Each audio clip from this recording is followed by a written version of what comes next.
नमस्कार दोस्तों, मैं मुकेश।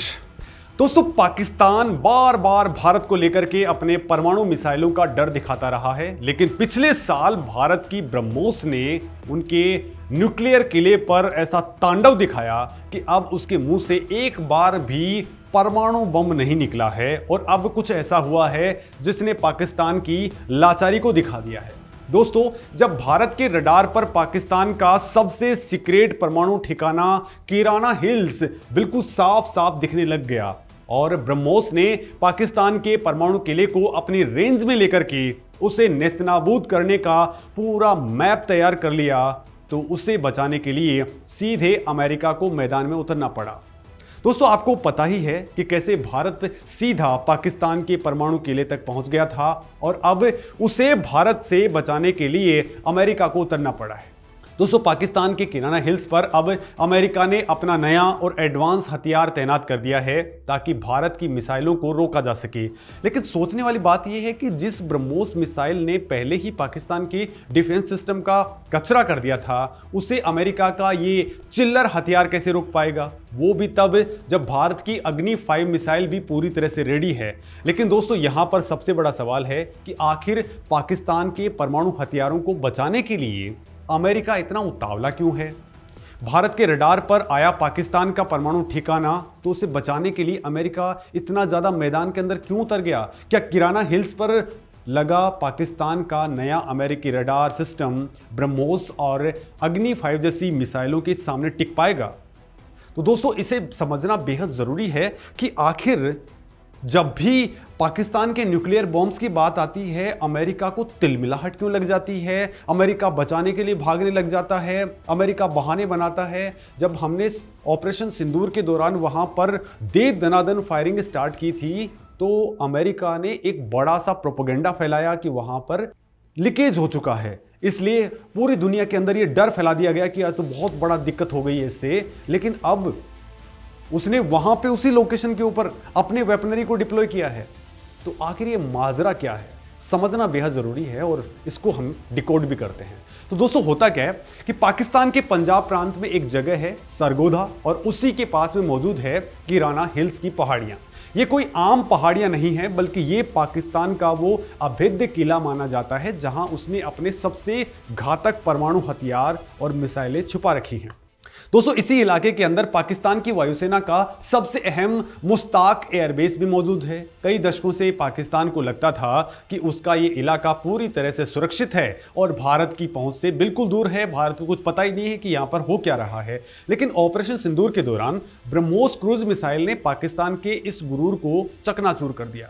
दोस्तों, ब्रह्मोस ने जब अपना ट्रेलर यहां पर दिखाया और किराना हिल्स के इतने करीब जाकर के प्रहार किया कि पाकिस्तानी सेना को भनक तक नहीं लगी और वहां के जनरल्स के पैरों तले जमीन खिसक गई। ऑपरेशन सिंदूर के इस प्रहार की दहशत आज भी पाकिस्तानी आर्मी चीफ आसिम मुनीर और प्रधानमंत्री शहबाज शरीफ के सीने में कैद है। उस दिन भारत ने पूरी दुनिया को यह मैसेज दे दिया कि पाकिस्तान का सबसे सुरक्षित माने जाने वाला परमाणु ठिकाना अब सीधे तौर पर भारत के टारगेट के ऊपर है और उसे कभी भी लॉक किया जा सकता है। उस वक्त पाकिस्तान ने अपनी सुरक्षा के लिए चाइना से खरीदा हुआ HQ-9 एयर डिफेंस सिस्टम वहां पर डिप्लॉय कर रखा था। पाकिस्तान को उम्मीद थी कि चाइना का यह सिस्टम भारत की किसी भी मिसाइल को हवा में ही रोक लेगा। लेकिन जब भारत की ब्रह्मोस मिसाइल अपने सुपरसोनिक रफ्तार से पाकिस्तान की सीमा के अंदर दाखिल हुई, तो चाइना का वो महंगा एयर डिफेंस सिस्टम पूरी तरह से अंधा हो गया। चीनी रडार की स्क्रीन पर ब्रह्मोस मिसाइल दिखी ही नहीं और जब तक पाकिस्तान की सेना को कुछ समझ आता, तब तक तो मिसाइल अपना काम कर चुकी थी। और इस घटना के बाद में दोस्तों, पाकिस्तानी सेना का चाइना के हथियारों से पूरी तरह से भरोसा उठ गया। पाकिस्तान को समझ आ गया कि अगर भारत ने किसी दिन असली तगड़ा वाला हमला कर दिया, तो चाइना के कबाड़ रडार्स उसे कभी भी नहीं रोक पाएंगे। दोस्तों, इसी डर और खौफ के माहौल में पाकिस्तान ने सीधे अमेरिका का दरवाजा खटखटाया। आपने देखा था कि मुनीर वहां पर जाकर के ट्रंप के पैरों में गिरा हुआ था। दोस्तों, पाकिस्तान ने अमेरिका के फॉरेन मिलिट्री सेल्स प्रोग्राम के तहत लॉकहीड मार्टिन कंपनी से AN/TPS 777 रडार सिस्टम खरीद लिया और रातों रात उसे किराना हिल्स की ऊंची पहाड़ियों के ऊपर एक्टिवेट कर दिया। अब इस अमेरिकी रडार की खासियत को बहुत ही आसान भाषा के अंदर समझ लीजिए। AN/TPS-77 एक 3D एयर सर्विलांस रडार है। 3D का मतलब है कि यह रडार हवा में उड़ रही किसी भी चीज की दूरी, दिशा और उसकी ऊंचाई, तीनों चीजों को एक साथ बिल्कुल सटीक तरीके से नाप सकता है। इस रडार की रेंज 450 से लेकर के 470 किलोमीटर तक है। इसका सीधा मतलब यह है कि किराना हिल्स पर बैठ करके ये रडार भारत की सीमा के अंदर 400 किलोमीटर दूरी तक आसानी से झांक सकता है। अगर भारत के किसी एयरबेस से कोई लड़ाकू विमान उड़ान भरता है तो उसकी जानकारी तुरंत इस रडार की स्क्रीन के ऊपर आ जाएगी। ये रडार एल बैंड फ्रीक्वेंसी के ऊपर काम करता है, जिसका फायदा ये है कि भारी बारिश, तूफान या खराब मौसम में भी इसके सिग्नल कमजोर नहीं होते। इस रडार की एक और बड़ी ताकत इसकी गतिशीलता यानी कि मोबिलिटी है। इस पूरे भारी भरकम सिस्टम को ट्रकों पर लाद करके बहुत ही कम समय के अंदर एक जगह से दूसरी जगह पर ले जाया जा सकता है। युद्ध के समय रडार सबसे पहले टारगेट पे होते हैं, लिहाजा पाकिस्तान इसे बार बार अपनी जगह से शिफ्ट कर सकता है ताकि भारत इसे आसानी से ट्रैक ना कर पाए। दोस्तों, पाकिस्तान को लग रहा है कि उसने अमेरिका से ये सिस्टम ला करके अपनी सुरक्षा की गारंटी पक्की कर ली है, लेकिन दोस्तों पाकिस्तानी सेना शायद ये भूल गई कि भारत के पास जो ब्रह्मोस और अग्नि 5 जैसी मिसाइलें हैं वो दुनिया की किसी भी रडार तकनीक को चकमा देने के लिए ही बनाई गई हैं। दोस्तों, जो हमारी ब्रह्मोस है एक्चुअल में वो बहुत ही तगड़ी खासियत रखती है। दोस्तों, जब ब्रह्मोस को लॉन्च किया जाता है तो ये आसमान से ऊंचा उड़ने के बजाय जमीन से बिल्कुल चिपक करके चलती है। इसे टेरेन हगिंग टेक्नोलॉजी कहते हैं। हमारी पृथ्वी गोल है और रडार की किरणें हमेशा सीधी लाइन के अंदर चलती हैं। जब ब्रह्मोस जमीन से 10 या फिर 15 फीट की ऊंचाई के ऊपर पहाड़ों और घाटियों के बीच से सांप की तरह लहराती हुई चलती है तो वो रडार की नजरों से नीचे ही रहती है। इसे रडार ब्लाइंड स्पॉट कहा जाता है। जब तक किराना हिल्स पर लगा अमेरिकी रडार ब्रह्मोस को देख पाएगा तब तक तो मिसाइल उसके सिर पर जाकर के फट चुकी होगी और उसे किसी भी एयर डिफेंस मिसाइल से रोकने का समय नहीं मिल पाएगा। दोस्तों, भारत की इस ब्रह्मोस सुपरसोनिक क्रूज मिसाइल की रफ्तार मैक 3 के करीब है, यानी कि आवाज की गति से 3 गुना ज्यादा तेज। ये करीब 3700 किलोमीटर प्रति घंटे की रफ्तार से उड़ान भरती है। इतनी तेज स्पीड में अगर रडार ने मिसाइल को पकड़ भी लिया तो भी पाकिस्तान के पास में ऐसा कोई इंटरसेप्टर वेपन नहीं है जो इतनी तेज उड़ती हुई मिसाइल का पीछा तक कर सके। लेकिन दोस्तों, पाकिस्तान के लिए भारत का खतरा सिर्फ ब्रह्मोस तक सीमित नहीं है। भारत ने अपनी अग्नि 5 मिसाइल को पूरी तरह से अपग्रेड कर लिया है। अग्नि 5 एक इंटरकॉन्टिनेंटल बैलिस्टिक मिसाइल है जो अंतरिक्ष की सीमा को छूने के बाद में वापस धरती पर आती है। जब ये मिसाइल री एंट्री करती है तो इसकी रफ्तार 24 मैक तक होती है। मतलब मैक 24 का मतलब समझते हैं दोस्तों, मिसाइल 1 सेकंड में कई किलोमीटर का फासला तय कर लेती है। अमेरिका का AN/TPS-77 रडार सिर्फ 450 किलोमीटर दूर तक देख सकता है। अग्नि 5 जैसी मिसाइल इस रडार की रेंज को कुछ ही सेकंड्स में पार कर जाती हैं। ऊपर से भारत ने अब अग्नि 5 में MIRV टेक्नोलॉजी भी लगा दी है। इस तकनीक का मतलब यह है कि एक ही मिसाइल के अंदर कई सारे अलग अलग वेपन लगे होते हैं जो आसमान से एक साथ अलग अलग ठिकानों पर गिरते हैं। दोस्तों, पाकिस्तानी रडार स्क्रीन पर एक मिसाइल अचानक से 5 अलग अलग मिसाइलों के अंदर बंट गई या 10 मिसाइलों के अंदर बंट गई तो रडार का कंप्यूटिंग सिस्टम पूरी तरह से हैंग हो जाएगा कि आखिर वो किस टारगेट को ट्रैक करे, किसे छोड़ दे। भारत की सेना इलेक्ट्रॉनिक वॉरफेयर के अंदर भी पाकिस्तान से कई दशकों आगे निकल चुकी है। भारत के पास में ऐसे खतरनाक जैमर और इलेक्ट्रॉनिक सिस्टम मौजूद हैं जो दुश्मन के रडार की फ्रीक्वेंसी को पूरी तरह से जाम कर सकते हैं। दोस्तों, अगर भारत ने अपने लड़ाकू विमानों से किराना हिल के रडार पर इलेक्ट्रॉनिक हमला कर दिया तो उस अमेरिकी रडार की स्क्रीन के ऊपर भारत के लड़ाकू विमानों की जगह सिर्फ और सिर्फ सफेद शोर या सैकड़ों नकली विमान दिखाई देंगे। इसे तकनीकी भाषा में रडार स्पूफिंग कहा जाता है।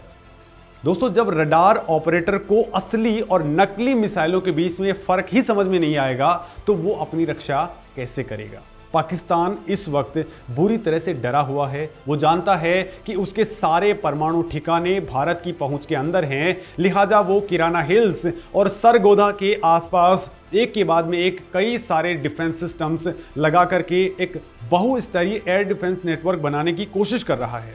दोस्तों, पाकिस्तान की रणनीति ये है कि अगर भारत की मिसाइल पहले रडार से बच गई तो शायद दूसरी या तीसरी रडार की पकड़ में आ जाएगी। लेकिन दोस्तों, भारत की stand of weapon capability Pakistan की इस पूरी स्ट्रैटेजी के ऊपर पानी फेर देती है।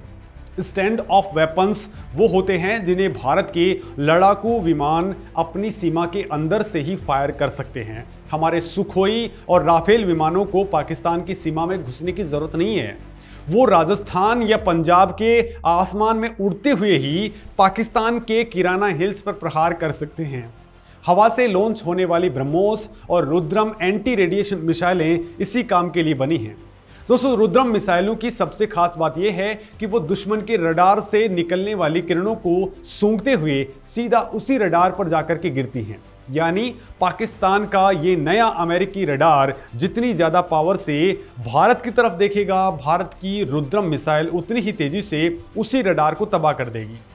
दोस्तों, पाकिस्तान की इकोनॉमी इस वक्त वेंटिलेटर पर है। देश में आटा और बिजली खरीदने के पैसे नहीं हैं, लेकिन पाकिस्तानी सेना अपने परमाणु ठिकानों को बचाने के लिए करोड़ों डॉलर के अमेरिकी रडार्स खरीद रही है। ये दिखाता है कि भारत की मिसाइल पावर का खौफ किस लेवल पर उनके दिमाग पर चढ़ चुका है। दोस्तों, चाइना के वेपन्स पर भरोसा टूटना पाकिस्तान के लिए एक बहुत बड़ा झटका है। अब वो अमेरिका के शरण में पहुंच गया है, लेकिन अमेरिका भी जानता है कि दक्षिण एशिया के अंदर भारत की सैन्य ताकत को चुनौती देना अब किसी के बस की बात नहीं है। दोस्तों, यहां पर एक बात मैं और आपको बताऊं कि अमेरिका से जो रडार्स लिए गए हैं, हो सकता है कि अमेरिका ने वो रडार इनको खैरात के तौर पर दिए हों। ऊपर दिखाने की बात कुछ और होती है, लेकिन अंदरूनी बात यह है, जो एक्सपर्ट्स कहते हैं कि पाकिस्तान के पास में असल में खुद के न्यूक्लियर वेपन्स हैं ही नहीं। यानी जो कुछ है वो अमेरिका का है। अमेरिका पूरे के पूरे एशियन रीजन के अंदर अपना प्रभुत्व जमाने के लिए ये पूरा का पूरा जो न्यूक्लियर सिस्टम्स हैं वो पाकिस्तान के अंदर डिपॉजिट कर रखे हैं, वहाँ जमा कर रखे हैं। और ये जो किराना हिल्स वाला आइडिया है, वास्तव में ये पाकिस्तान का नहीं, अमेरिका का आइडिया है। और आपने देखा भी था कि ऑपरेशन सिंदूर के वक्त जब भारत ने वहाँ प्रहार करना शुरू किया, उसके कुछ वक्त पहले तक अमेरिका के विदेश सचिव बाकायदा इस बात को बोल रहे थे कि हमें इस बात से कोई फर्क नहीं पड़ता है कि पाकिस्तान और भारत लड़े, क्या कुछ हो। बाकायदा इस चीज़ को लेकर के ट्रंप भी बयान दे रहे थे कि हमें क्या फ़र्क पड़ता है, ठीक है। लेकिन जैसे ही वहाँ पर भारत अटैक करता है, मतलब दुखती रग वो ही थी। और जैसे ही वहाँ पर अटैक होता है, उसके बाद में अमेरिका बिलबिला उठता है, भारत को दनादन फ़ोन करता है, प्रेशर बिल्डअप करता है। और इसके बाद में हालांकि भारत इन तमाम चीज़ों से नहीं पीछे हटने वाला था, लेकिन भारत का जो वास्तव में टारगेट था कि पाकिस्तान की डीप स्थितियों के अंदर भी हम वहाँ पे पेनिट्रेट कर सकते हैं। भारत पूरे उसके हर तंत्र के ऊपर भारत ने अपनी बमबारी स्टार्ट कर दी, अपनी मिसाइलें छोड़ी, तो उसको पूरी तरीके से ये समझ आ चुका था कि अब वो बचने वाला नहीं है। हमने पाकिस्तान के पूरे जो एयर बेसिस थे उनको डिस्ट्रॉय कर दिया था, जिससे वो उड़ान भरने लायक किसी स्थिति में बचा हुआ ही नहीं था। दूसरी बड़ी बात थी कि उनकी जिस धमकियों को वो लेकर के अपना माहौल बनाया करता था कि भारत के ऊपर हम परमाणु बम से विस्फोट कर देंगे, तो भारत ने इस बार बिल्कुल ऑफेंसिव डिफेंस की जो नीति थी उसको छोड़ते हुए बिल्कुल एग्रेशन का एक अंदाज अपनाया। और इसके बाद में जो कुछ देखा अमेरिका को कि यहाँ पे स्थिति बिगड़ जाएगी, मतलब उसके खुद के जो वेपन्स थे उनके ऊपर अटैक होना शुरू हुआ, तो उन्होंने माहौल बनाया, यहाँ से लीक बढ़ गया है। और उसके बाद सारी बातें आपको मालूम है कि अब वहाँ पर इस तरह का डिप्लॉयमेंट करना ये कहीं ना कहीं अमेरिका की खुद की रणनीति है। दोस्तों, भारत अपनी आक्रामक रक्षा नीति के ऊपर बहुत तेजी के साथ में आगे बढ़ रहा है। किराना हिल्स में अमेरिकी रडार की तैनाती से भारत को कोई खास फर्क नहीं पड़ने वाला है। भारत के पास में मौजूदा मिसाइलों और आधुनिक हथियारों का जखीरा किसी भी सुरक्षा चक्र को भेदने की पूरी कैपेबिलिटी रखता है। दोस्तों, जब भी कोई नया रडार पाकिस्तान के अंदर आता है, भारत के रक्षा वैज्ञानिक तुरंत उसकी कमजोरियां खोज करके नई तकनीक ईजाद कर लेते हैं। पाकिस्तान चाहे मर्जी जितने ज़्यादा अमेरिकी रडार से लगा ले, लेकिन जब भारत की ब्रह्मोस या अग्नि 5 या बाकी की मिसाइलें पूरी ताकत के साथ में प्रहार करेंगी, तो किराना हिल्स का वो परमाणु जखीरा ताश के पत्तों की तरह ढह जाएगा। दोस्तों, आपको क्या लगता है, ये क्या पाकिस्तान के पास में जो न्यूक्लियर बॉम्ब्स हैं वो उसके खुद के हैं, या फिर वो अमेरिका के हैं, या ये जो अब कुछ वहां पे रडार लगा है उसको लेकर के भी आप क्या सोचते हैं? कमेंट में अपनी राय जरूर लिखें। नमस्कार दोस्तों।